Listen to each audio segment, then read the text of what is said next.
All right, it's the Alexander Lawrence, the Portable Infinite.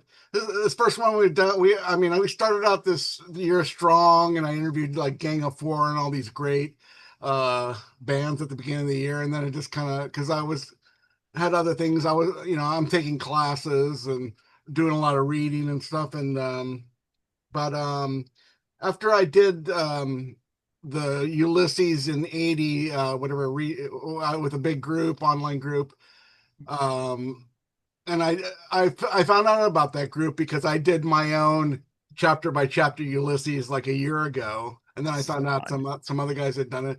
So I go, well, I read Mulligan's 2 in '85. That was kind of like the beginning of the end. And that was kind of where it all started out because I had no conception of like living writers. I just read the classics. I was a pretty reading Victorian and modernist. And so Sorrentino was kind of a jump for me. And when I found out about him, and so I started like most people with Mulligan's do, and it was like 40 years ago. And here's the book again. It's all blurry. Here's the book. You got that one. I've got both of them. I've got the new one. I've got the new one and that one still. But I also have Flawless Play Restored here, Oh, the nice. Black Sparrow, and I've been mentioning to a lot of people, if you don't want to read Mulligan's 2, you should read Splendid Hotel because Splendid Hotel's great. it's kind of a miniature version, has like some of the same characters. Yeah, And, yeah. A lot of his books have the same named yeah. characters that overlap. Sometimes And they're the same people. so like I'm doing, and so after the Ulysses thing, I thought, okay, well, I'll go to I did Ulysses, I did Magic Mountain by Thomas Mann, and I did Pale Fire, and I was like thinking I was going to do Conrad or this, but a couple more earlier 20th century. And then I go, no, I'm gonna go right to the stuff that I like, and so, and I'm in the middle of Ulysses. I go, God, maybe I should revisit Mulligan Stew because, like, because Joyce. I mean, Sorrentino was a big Joyce guy, and like reading it with a big group, you just kind of notice things. And reading 5 pages a day is kind of like Right. I probably read Ulysses probably in 3 weeks or 3 or 4 weeks. The first couple times I read it, and I probably read it like 20 times, and Wow. it's always new to me. So it's Alexander Lawrence. We're here with Chet Post. Let me introduce him. Let me give him a little introduction. He's the director of Open Letter Books. It's a press at University of Rochester. He used to work for Dalkey, and he's the managing editor of 3%. He has a blog, a review site. It's both the home to translation database and best translated book awards. And his articles have appeared like all over the place. And you have a Substack and you have an Instagram, All so right. I'll link a lot of that stuff Yeah, in no worries. in the stuff. So I mean, let me. Yeah, so let me say one thing about that. So with the bio, I did work at Delkey Archive as the associate director up through the end of 2006, then came and started Open Letter Books, then got back involved with Delkey specifically on helping relaunch the whole brand and the whole publishing house because as John was dying, the founder, it was like sort of falling apart. But one of the things that I instituted was the Essentials series, which is going to be like the great pillars of the backlist from Delkey's 1,000 book backlist that everyone should know. And one of the first ones was Mulligan Stew, which ties in directly to this. So Yeah, that's all part of that yeah, that story. like yeah, because I said I discovered Mulligan's 2 in '85, and then Odd Number was the first new book that Sorrentino wrote that I Oh, got. And yeah. then the first book that Doki sent me was Rose Theater. I was still in college, Wow. and I wrote a letter, and there was like I mean, if you talk about Doki, I mean, it's John O'Brien he started it, and then there's like kind of like the Steve Moore era. Steve's there pretty early when it begins as the review of contemporary fiction, which is what Yeah. John always marked it as, is that everything there was the review, was the journal, and then the books kind of grew out of that as he was reprinting books that they were covering in the journal that were no longer available. So to like try and like create this kind of ecosystem around these particular sort of writers. And Steve Moore's there really early on in the Delkey books era. And he's there for a good period of time But yeah, and so a lot of those books were ones that John had loved. The authors, they had a lot of overlap in authors, and there's certain ones that Steve brought in, and then ones that John was also a big fan of. So yeah, exactly. That's a particular time in Dalkey's history. And it was great because where I lived in Huntington Beach, and I went to Long Beach State. They had a lot of Dalkey books, and they had the review of contemporary fiction. They had the backlog. They had the very first issue, which was a Yeah. Sorrentino issue, and Hmm. I mean, because I'm doing this.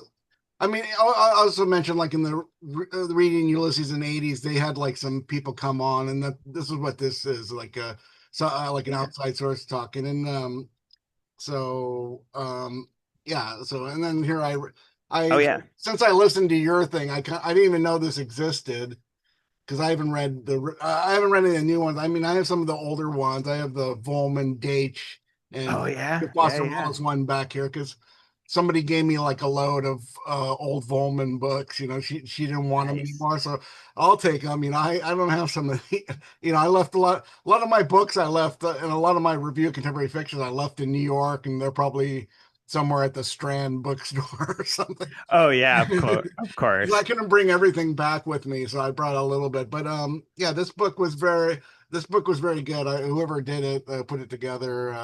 It's like I think it was a student of Sorrentino that put it together. I think so. I think I can't grab that without going off screen, but yeah, I believe so. Stephanie Sorrell, and yeah. Yes. Yes. Okay, so yeah, I'm all over the place now. I've read it. I've read 10 chapters. You guys went through it. I mean, you have a nice kind of podcast where you talked with another author and you read. I don't know what you just did it by 50 pages at a time, or how did you do it?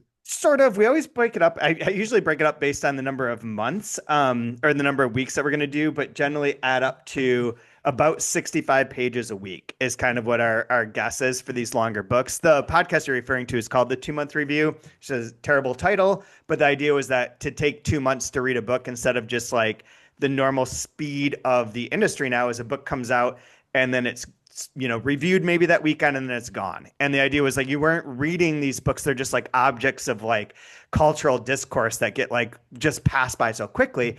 And to spend time with something is like anti TikTok, anti the rapidity of capitalism. And it was sort of like it's a vibe that I really want to embrace. So we started it under that guise, looking for these long books where you could do that. You could just be like, this book's intimidating to a lot of people, like JR by William Gaddis or 2666 by Bolaño. We just finished a podcast on Thomas Pynchon's Vineland, but Yes. like things like that, and Mulligan Stew, and then take it slowly and just have fun and show that reading is enjoyable. These books are enjoyable, even if you don't always understand what's going on or you can't like fully, articulate every sort of academic angle to it, that they're still enjoyable and they don't need to be scary. There's actually like entryways to them. And that was kind of the point of the whole podcast. For how we got started. And yes, we did do. I didn't catch what chapter did you read up through? Which was that your I'm chapter? up at chapter 10. The right after I just read the one where he repeats the first chapter again. So I'm at Okay, nameless shamelessness. got it, So got it, got I got about 5 chapters to go. I've got about 100 pages or so, and it. Nice. yeah, I mean, um, reading it. I mean, I kind of break it up. I break it up differently now that I'm Hmm. reading it later. I mean, I mean, it's kind of a weird book because the first 3 chapters, I could see someone reading it like I read Ulysses for the first time and got kind of lost in the third chapter where Stephen Douglas is out on the beach and it takes place all in his mind. I go, where am I? I've never read anything like this. This book, the first 3 chapters. It's like, well, you're reading this really horrible novel. It just doesn't go anywhere. But Yeah. what keeps you kind of in it is his letters to Sheila Henry are pretty good. So if you take all those, that could be like a whole separate novel. And then the letters to Professor Roach is like a whole thing. And I mean, there's some other stuff that I mean, I always love. Yeah, the Sweat of Love by Lorna Flambeau. That's like an I was awesome. just checking to see if you'd passed that. Yeah. Yeah, I read that's one of the crazy chapters. Yeah, I really like of the first 10 chapters, I like 4, 5, 7, and the one I just read was pretty insane. The book. There, yeah, The I'm one, trying the to see one, which the one one it is. where he has like this scientific essay that just kind of comes up. Oh, so you got to the math chapter. Yeah, yep. That one's so funny because it's also proofing that was horrendous. Because we had to do this book as to get it reissued like this, you had to scan it and have it done as a OCR, optical character recognition, to a Word file, then reformat that Word file, then get it typeset, then proof it. We have since, when we did this, was very early in the stages of figuring out how to do that exactly. Now it's a little bit smoother. I'm a little bit better at the whole thing. So there are typos in this new edition that I'm aware of. I have a list of them. But doing that math section, proving that math section was hella hard. And like it was having to look every time at the original book to see if any of these equations are like, have a mistake within them, because there's just so many details like that if you screwed up, it's like screwed up. Then the book's printed with this error in it as we're trying to fix it. So I hated that chapter in terms of proofing it. It drove me insane. It's really, I mean, and then there's a couple references to the writer's helper where he's answering, there's questions and answers. It's Oh just, yeah, that just seems yeah. like sort of, it's funny, but it's kind of annoying as you keep on getting into it. That's one of the things that I don't know how prevalent this was exactly, but that was something that I believe John and Gil Sorrentino would do to each other in letters and faxes. Is this Q&A sort of bit? I've seen some of those letters, and John did it with me at times where it's like part of their routine. It's very funny because the way that they ask themselves those questions and the sort of crazy answers they come up with. Well, it kind of comes out of Ulysses a bit, and then Yeah. Sorrentino wrote a few things where it was all questions. Yep. Like the wait, Uh, gold, fool's gold. Yeah. yeah, or Gold's, uh, Gold Fools or Fool's Gold. I can't remember Gold's, which one it is, honestly. yeah, yeah, Whichever. yeah. Well, anyway, it's a hard to get book, but I Super think well, fun. you already mentioned JR, and yeah, this book kind of came out. I mean, people still call it postmodernism. I kind of think I don't really think of it that because that's just a time thing. I think of these guys in the '70s like JR and Gaddis and Sorrentino and others were more like retro modernists. They were gonna take the stuff that they did in the '20s, like Thomas Mann and Joyce and Proust, and we were gonna do it in the '70s, 50 years later. But we're gonna instead. I mean, Joyce was a big opera and classical music fan. Sorrentino's going to bring all his like pop culture and all his references of baseball and music and Hardy Boys and he's really into Gene Autry cowboy movies. That always pops up. I don't know if that's from Yeah. the movies or is that Flann O'Brien also. And Has I know Markson had like Ishmael Reed fits into this oh yeah, scenario yeah, as yeah, yeah, well. yeah. And but you mentioned a JR as a book that a like book, but I mean, since this is a epistolary novel, which I don't think really Sorrentino did too many epistolary novels. This is the most one. John Barth Letters and comes out in '79 too, even Which though I've not read. I've not read that book of his. and it's basically all his characters are writing up to Yep. the Gauss Goat Boy. All the characters from his previous novels are, and even the author are writing letters to back and forth. So I just discovered this book recently because I haven't really read a lot of John Barth, but this is I think another book that people might want to check out, and it's as a comparison type novel to Mulligan's too. Yeah, for sure, definitely. And then obviously you mentioned Flann O'Brien's That Swim Two Birds is very Yeah. much that's the inspiration for Mulligan Stew, and clearly clearly an author that everyone should read. But I think Flann O'Brien. I mean, it's like more. I mean, he's. I mean, I read. I'm going to read it next, but I read a little bit of the few pages. It just seems like a Flann O'Brien, another Flann O'Brien novel. It's The it's not as insane as Mulligan's too. Like just at Swim. yeah. Well, at Swim, if you so you haven't read At Swim in full. No, I've read it before, but You've not read for a while. But I've read. I was reading the first part, and I just I the first part with it. So there's all the frame narratives, but like Anthony Lamott. So there's the kid that's going to be writing a book. Then inside the book, there's someone writing a book in which the characters rebel. So you've got those like multiple boxes within boxes situation. But Anthony Lamott is a character from at Yeah. Swim Two Birds, Yeah. and goes into that whole part. But that sort of manic level of leveling up of stuff and the kind of cartoonishness of it when they the characters try and take over the author by writing a script in which he's like treated essentially like a Looney Tunes character and like run over and smashed and all that. That manic energy I feel like is very Mulligan Stew on that level. Oh, It's just not what's remarkable about Mulligan Stew and about Sorrentino's like breadth of intellect is that he was able to ape and mock such a variety of different writing styles from that period from the 70s. And so the term of postmodernism is annoying and fraught in a million ways, but like one version of it where things are like not one unified narrative and are instead all parodies of things that already existed. Like this book fits that mold exactly because he really is just making fun of this shit.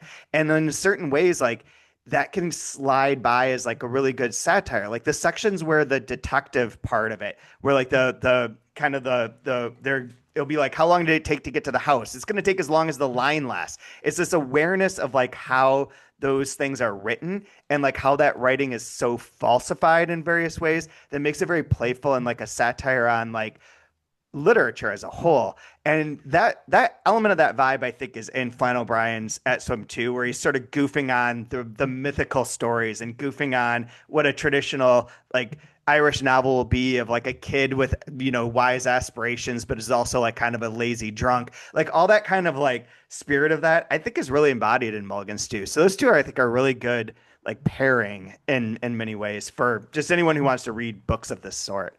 yeah. And I guess you could kind of throw in. Flann O'Brien's real early because it's like the 40s and 50s. But the Yeah, yeah. other people like Italo Calvino and Cortazar's Hopscotch, and there's three Trap Tigers by Gabriel Garcia Infante, Love that book. which has like 13 ways of killing Trotsky or whatever with an Yeah, ice yeah, pick, yeah. whatever. And so that's very playful. A lot there's a lot. A lot of this stuff is in Italian and Latin American literature where Oh they're yeah. playing around with form. And then Julian Rios comes later and kind of does some similar Like stuff. Louderbaugh. Yeah. Yeah, for sure. And yeah, and it is interesting. You had said one thing early on of like bringing back the things from the earlier point in time and sort of doing them in the 80s with some of these writers. And I think that's very true. And it's also like almost equally true that there is always a tradition of this sort of form versus content debate, and where there are writers or artists that are more on this form side of playing with the forms. That exists in all these eras, but it's usually just not the most popular of artwork. So it doesn't have the same sort of like commercial successes as something that is more traditionally realistic. But there's this large tradition of it. So like you're tapping into it. It ranges from like the 2000s with Larva all the way back through like the 60s with Cabrera Infante to the 40s to the 20s. Like there is like a periodic, like there are writers that just work in this vein, and there is that other tradition that exists and has always existed, but doesn't get as much play usually. And that's kind of like what I think but this is great that you're reading this and talking about it, is that this is the sort of tradition that should get more attention. Because not everyone's like steeped in it. Unless you're like a crazy Dalkey person like I was. Like, you're just like Yeah. Yeah. awash. Yeah. And getting back to this book, this book here, Oh yeah, that's yeah, yeah. they kind of meant one of the things I learned about this Mulligan Stew was called synthetic ink. What do you think of synthetic ink, or even some of the chapter titles? The Best title. intentions. You've published some books. Do you get these? Are you going to publish a book called Synthetic Ink? Synthetic ink wouldn't work for me, but Mulligan Suit definitely does. But some of these other ones that are in the section where it has the catalog, Yeah. the publisher's catalog, like Chiller on the Chain, hell yeah. The Mhm. Pig Leap, I'm there for it. Daddy and the Drake, that sounds especially unnerving in our current climate. Bubble and My Fizziness, yeah, they're great. The titles that he comes up with for chapters, for the books, for all this, it's so fun. It's so fun. And it's such a the part one of the things that's so fun about this book too is that you have to be aware that you are like watching a parody of this character. Like this is like it's like that double level. Like this guy is a bad writer who's not aware of what a bad writer he is. So you get his bad writing and you get him being a bad writer. So your level of like distance as the reader becomes like one more step removed in watching like him be him, like all of his like aggressive stuff, the writings of the letters the professor is gonna maybe teach his book, and he like imposes this whole like crazy thing. All of his like flamboyant weirdnesses are like one level of parody, and then when he gets to his writing, you're like, this is so incredibly bad. So we're reading like bad writing on multiple levels through, which I think is fantastic. To pull this book off is, I mean, it's absolutely astonishing. He was a genius, absolute Well, genius. so there's a whole history of like the large book. I mean, you get Giles Goat Boy, that's like 66, and then 96 you get Infinite Jest, and then there's a 20 years in between. I mean, do publishers like kind of scoff? It's like, oh, if it's more than 300 pages, I don't know if we're going to publish it. I mean, William T. Volman has a 3,000-page novel out coming Thing out looks right now, awesome. and basically, Viking Penguin just and Paul Slovic had left Viking Penguin Yep. long ago, and then Viking Penguin basically go, "Hey, we're not going to do this book. Yeah. we're going to cancel the contract." But And it's gonna sell what it needs to sell for sure. Volman's already written like these big books. It's like, what? How can he outdo? He only can write more, or it's gonna get larger and larger. With him, that's the kind of writer he is. He's already Yeah. he's done the short book, he's in the medium book, he's in the large book. Okay, what else can he do? Okay, I'm gonna do like a 3,000-page book about a CIA guy in Sacramento, and it's gonna have 9 different fonts. So Yeah. what do you as a publisher, what do you think of these? Is it feasible still to do? I mean, do you have to It, rely more on on-demand printing or yes and no. So the primary concerns, one are like if it's a book in translation, is the cost of the translation. That's very would be huge for a book of that sort. If it's written in English, it's a little bit easier because you're working on just a normal advance that's not based on a per word rate. So that's one consideration. Large books can either sell very well or not sell at all. And that depends on like the framing of them and the marketing that you can do. So if you make it this like special experience and it's like the big whatever, you can do quite well with them, and that's totally fine. Not every book that treatment will work for, and not every book deserves that treatment. So it can be complicated, especially now because printing prices are so high. So to work out like the margins that you need to do, the book starts to get very expensive, even as like a say 1,000-page, 800-page paperback. To make that break even, it needs to be like $27 a copy, and that's a big ask for someone to be like, I'm going to invest $27 in this book that's going to take me 35 hours to read. Like this is a huge investment in a culture that sort of runs against that. So it can be difficult, but you can do it if you have like the upfront cost. You can make it very successful, relatively like directly, either by making the book like one of these books that you have to have because it's the thing people are talking about because it is this big giant book, or simply by doing it in like the proper way and marketing it to the right people that may not be involved in that sort of like hype of it, but that you have a reasonable audience and you just have to price it accordingly. With the print on demand stuff, certain size books you can't do on print on demand, but that is a solution that when we usually refer to it as like short digital print runs because it's not like a one-off you order the book and it prints one. It's generally like we're batching like 250 copies of something, right? Like it's less than 1,000, but more than one. And those there's certain size books you just can't do. The quality is pretty good though, and as a strategy for keeping books in print that will have limited sales potential on a year-to-year basis, it's kind of ideal, unfortunately, and we can kind of lament the books that are beautiful and still appreciate the beautiful books that are printed and be aware that some of this print on demand stuff is necessary for like a bottom line and to keep the whole engine running, even if all of us acknowledge that it's less than ideal. That if we could print 3,000 copies of every book or 5,000 copies of every book and sell that many copies, the world's a better place. That's not always the case, unfortunately, nowadays. yeah. So it's tricky. I mean, I was reviewing books a lot and interviewing authors during most of the 90s, and like I would get those catalogs from Random House and all the big publishers, and they would say, "Oh yeah, we're printing up 100,000 copies of this Yeah. book, and we're gonna warehouse these books, and they're I mean, and then you're as a publisher, I mean, you're relying on buyers to buy 100 copies of your book, right on, and take those books and be able to sell them all, like and not have to warehouse or get returns or whatever.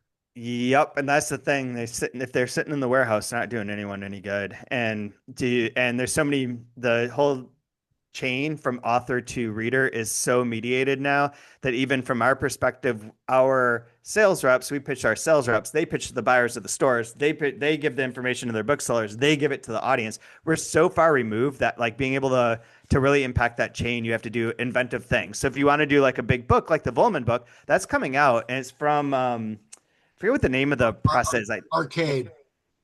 it's but it's is it arcade or is it something Oh, else? it might be something in within Arcade. Yeah, I don't know. And it is a only available in like a few forms, including there is an ebook version, but the bound or the 4 volumes in one sort of bound set that is like a couple $100, and you can pre-order it, and you get the 3,400 page book in this box set with each volume separately.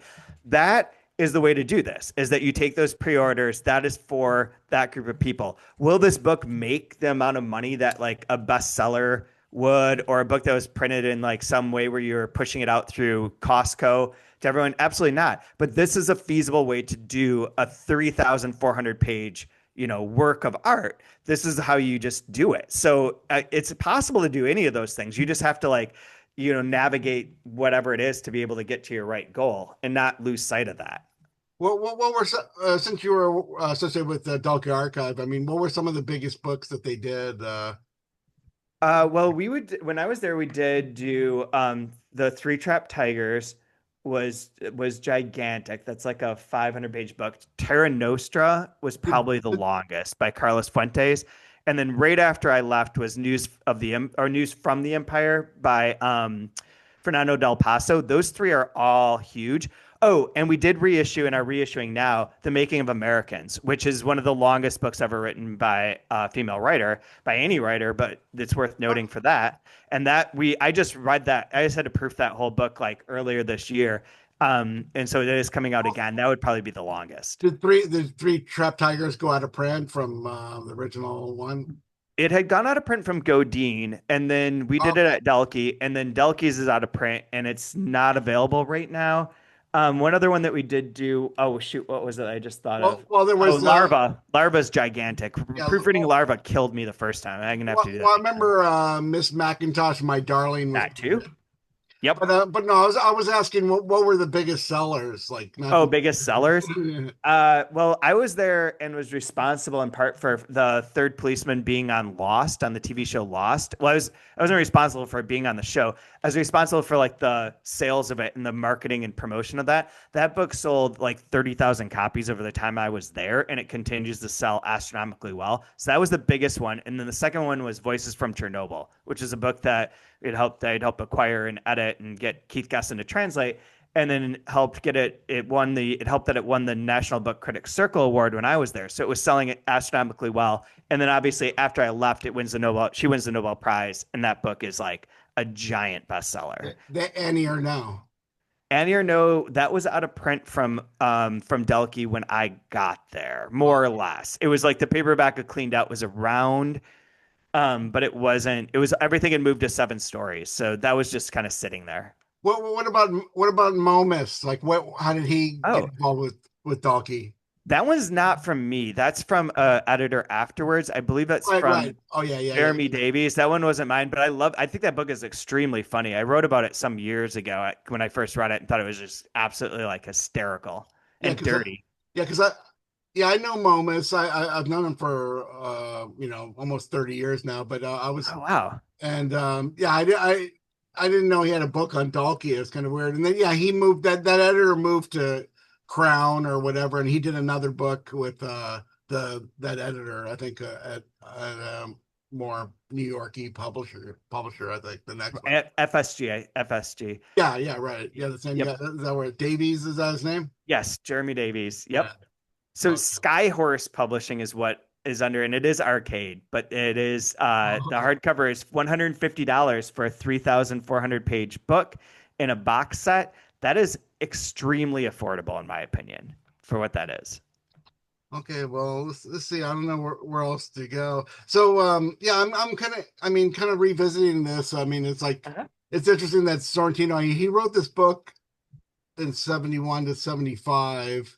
He did he published in that time he published Mask of Fungo and Hotel Splendide, and he was fine. It took him like a long time to get it published. He also had already written Blue what was it, Crystal Vision, or Crystal, oh, was it Crystal Vision? That's possible. Blue Pastoral is around that time too, well, here and then he was already rewriting Aberration of Starlight. So he, which is amazing. yeah. Well, I think I mean I think Moon and its flight might be his greatest story ever. I just Really? Okay. reread it recently. I just think it has everything you would want in a Sorrentino bit. Huh. Is that um is I it like Moon and its flight and other stories, or what?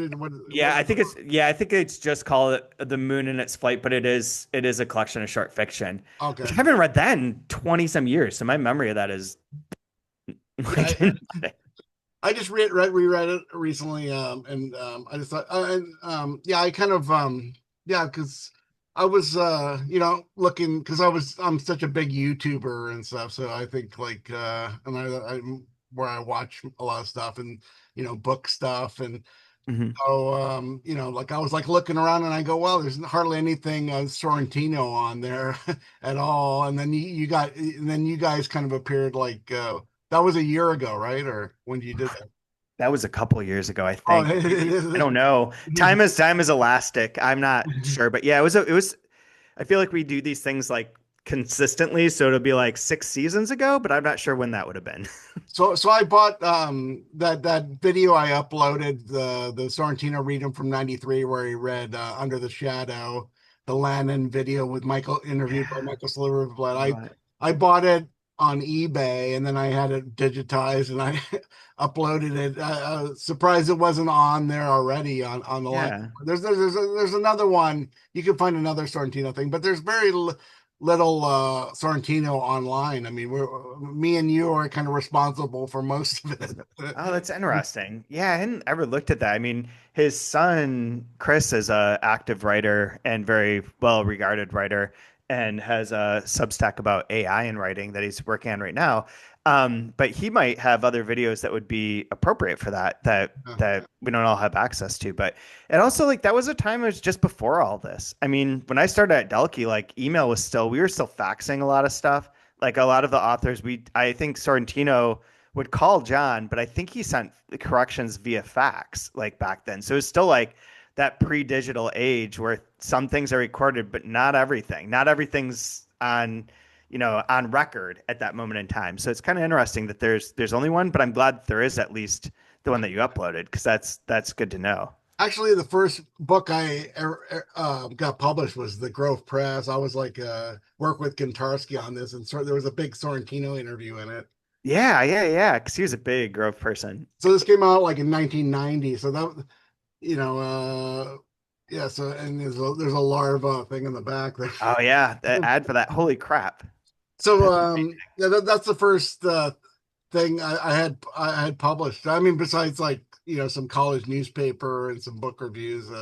Um, and so like I met Gilbert a couple times because I moved to the Bay Area in '89 and I met him at Stanford a few times, and then he said is oh my son lives here in San Francisco too, so I became friends with Chris in '95, and I met his I knew his wife, Hmm. Nell Gretzinger, and so so yeah. And then when I did Cups magazine in the '90s, Chris often wrote for Cups magazine, and he under Oh, like some wonderful. pseudonyms too. Oh, that's the best. Like he's so playful. I love it. I Yeah. love it. So yeah, we were gonna, so I'm gonna probably talk That's to so Chris cool. in a couple days. I've already interviewed him a couple times, Excellent. and we'll probably talk to him, see if he can like give us any details because he like my my idea is Sorrentino. I mean, this book. I mean, Imaginative Qualities of Actual Thing is kind of like a satire on the New York publishing scene Yep.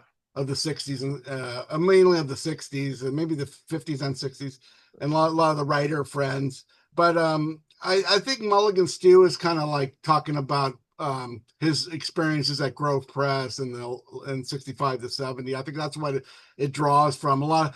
I mean, because Grove published, Beckett and Burroughs, but there were a lot of goofy books that they Hmm. published too, and Victoriana porn, Yeah. Victorian porn, and just like just books that were kind of like that would not get published today, maybe. And I think that so, and then Sorrentino got he got like his unemployment, and then he got like when he left Grove in '70, and he just said, "I'm gonna sit down and write a book," and this is what he wrote. That's like really strange that he just like sat down and. The thing about Sorrentino, he was like, by the time Mulligan Stew came out, he was like 50. He only had three novels out at that time. Yeah. He wasn't like a Bret Easton Ellis, or anybody like that. He like Burroughs and Beckett. I mean, he a lot of the Sorrentino's notoriety came like later in life. I think that's very true. And related to that, there's yeah, this is the name of it. Christopher's book, Now Beacon, Now See, A Son's Memoir, is really interesting for insights into his father as well. It's about more than just that, but he does talk about like imaginative qualities and where they lived. I think is it called Bethpage, perhaps the No, artist residency. Westbeth. Westbeth, that's it. I've been there. I've been there. Yeah. Yeah, so Westbeth, yeah, they're still like an artist events that happen in there, but being in that space and using that as like kind of the backdrop for imaginative qualities, all that stuff, it's really interesting. It's a really good book for anyone interested in Sorrentino as a whole. That does give like a particular perspective on his life as at that time. I think somebody came out with a book about Westbeth recently. Is that what you're Maybe talking that's about? where maybe that's why it's in my mind. Yeah, I'm not somebody. I think there's a sure. memoir about growing up in Westbeth, Okay, that makes sense. I mean, and I think there was like just a minor mention of Sorrentino and stuff. Well, let's see. So we're running out of time here. So I just want to plug if you check, like I said, Chad W. Post here. He's got open letter books, and he's a managing editor of 3%. He's got a blog. He's got a Substack. He's doing a lot of stuff. A lot of the stuff will be linked in the description here, so you could click onto it, and you could click on. I'll probably have his Sorrentino things. Anything else? Like what's going on? We got a minute here. Like what's up next? God, I don't know. I've been doing so many things. Yeah, I would say check out the Substacks, both Mining the Delkey Archive and 3% Problem. Those give two overviews of like Delkey books exclusively on one side and literature and translation related to open letter and broadly on the other. So I'm doing a lot of stuff for there for podcasts, for all that writing, and all that is super fun. Up next, I'm doing a stuff on Stanley Elkin, who's another person from that same Yeah. era, but approaches literature in a very different way with a different sense of humor and a different sort of like riffingness that is adjacent to Sorrentino, but also very different. So I'm gonna be writing about him soon. Okay. Okay. So we'll see. That's it, and we'll see you next time.